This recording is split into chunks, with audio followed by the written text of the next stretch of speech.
Gukesh is just an absolute sensation. He is a prodigy in the truest sense of the word. These were the opening moves of Gukesh D with black playing against Nijat Abasov with white here. It's round 12 of the chess candidates and we're all still reeling at what Gukesh did there. More on that later. In case you don't know, let's first check out this positional mastery. These are the main moves I'm drawing on the board here. Gukesh doesn't do any of them. He plays pawn to h6, giving his opponent this huge lead in development and the centre. Why is he doing it? Well, watch what he does. Keep your eye on this knight. He is looking now to imbalance the game, create a wild position where opening theory goes out the window. Both players have to think for themselves. This is how the game proceeded, and now black going for this classic plan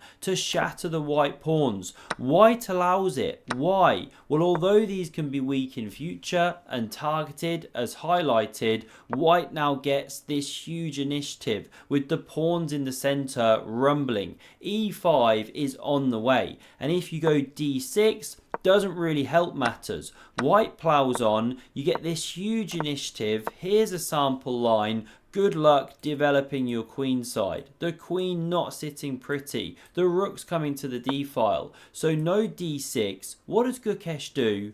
Knight to h7. What an ugly move. There is a move of a man who's done some prep and knows how good he is in manoeuvring positions. We get e5 played, very principled, opens up this sniper on g2 and prepares a knight manoeuvre. Rook b8 very natural, looking for ideas of b5 in future, and now I love this computer move. Queen a4, preparing bishop to a3 to swap these dark squared bishops. However, Nijat goes knight d2 first, looking for knight e4 to sink its teeth into d6. But with the bishops on the board, b6, knight e4, Gukesh just calmly develops. Bishop b7, says fine, take if you want, win the bishop, sure, but you're not landing a knight here. I've got those dark squares covered. It was playable, but not gone for. This whole thing would have been more powerful with these off the board.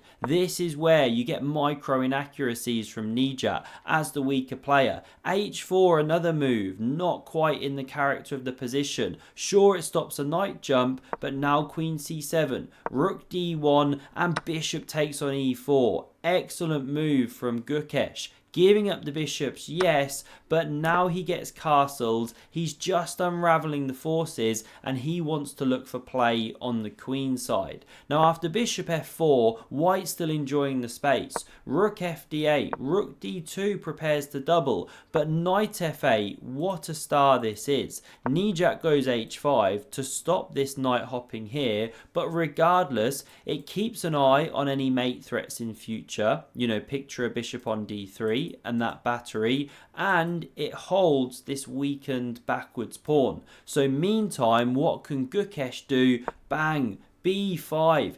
He doesn't want to target these pawns. He wants to use them as a lever to rip open the b file and get his own play going. And this is the problem, that black's play on the queen side is now in full swing. Where's white going in the centre? King side. It's just stalled. Rook ad1 played. Thrashing. Rook db8. What a knight defending this pawn.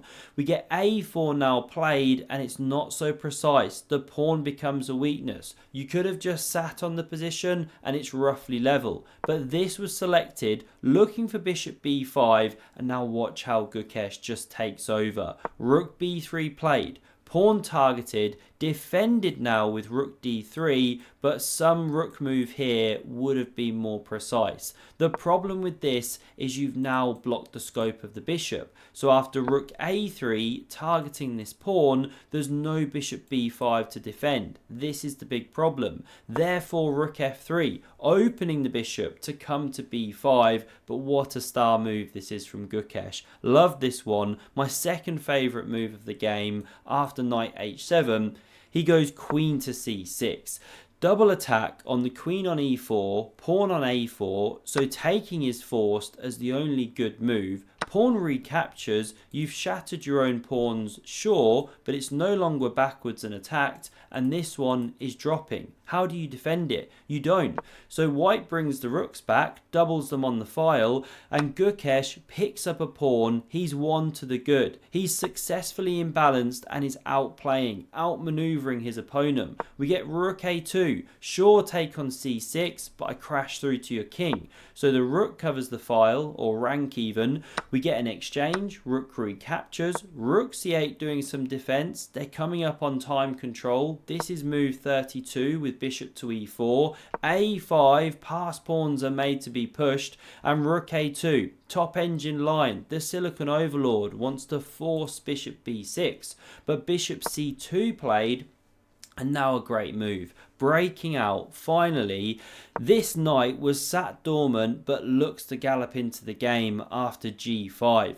Because if you go bishop e3, this is awful. This pawn structure soon going to collapse. Rook c7 supports knight d7. Black doing amazingly well. So that's why takes en passant. Nijat bellows it in his best French accent over the board in Canada. They loved it. Some of the locals speak French, of course. And after takes with the knight, he should now take off that knight. We're going to see why in just a moment. Yes, it gives the bishops. Normally you want to keep those, but because of the damage that knight's about to do, you actually want to chop it. It's so powerful. It comes to e7 now, not only covering c6 but looking for d5. So c4 played, but now it really highlights the problem. Sure, you kept the bishop on the board, but with the pawn on c4, where is this one now really finding scope? It's struggling. Rook b4 highlights that. It's about to get targeted here. That's why rook a2.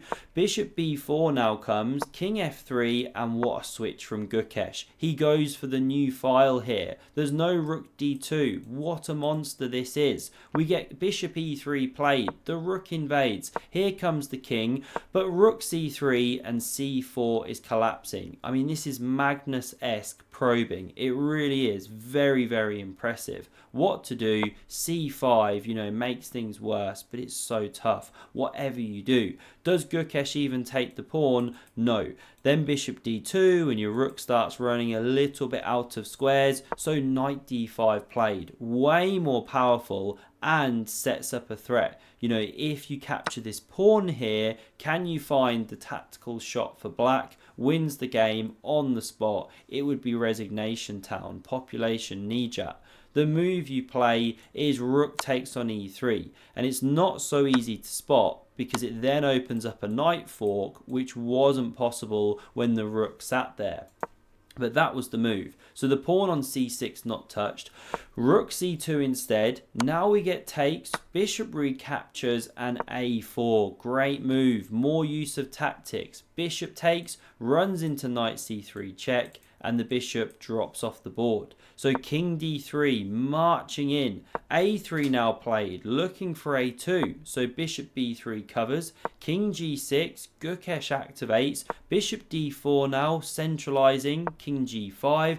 King c4, and the big problem here for white is that black can probe on two sides of the board, which we see with bishop e1. These pawns as tender as a baby lamb. King d3 back, king g4, it gets kicked back unceremoniously, but it's only temporary because after king f5, the king circling back once more, ready to come in and strafe those pawns. Now you have to bring the bishop all the way home to d1. If you go to c2, you just drive the king in further. So this was played. a2 now on the board. Yes, the square's covered, but the bishop's overloaded. It's also trying to cover here. So taking this pawn, now a threat. That's why f3 check. The king driven back, but now the pawn on g3 is weak. So after bishop c2 check, king goes, bishop b3. This one now drops. There was nothing better. Finally, this a pawn's taken, but the decoy tactic has worked. The h pawn now runs. Nijat getting completely trousered. H and A pawn, absolute endgame mastery. The whole game was a masterpiece, right? And you can't even go knight d3 just for good measure. Now you check and pick up the bishop if you try and do that. White wishes they chopped that one earlier in the game here. Wonderful game. We see resignation here because the pawn's running. Whose move is it? You can't go king d3. You know, if you try and bounce the bishop around, fine. You just keep pushing the pawn.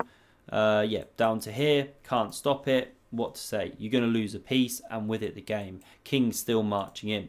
Beautiful stuff. Gukesh won the entire tournament. He's truly a prodigy, and he's going to play Ding Liren probably later this year. I think November-ish would be my guess, but who knows? It's still to be announced. Thanks for watching. Smash subscribe if you enjoyed, and check out the video on screen for another exceptional game of chess. Cheers.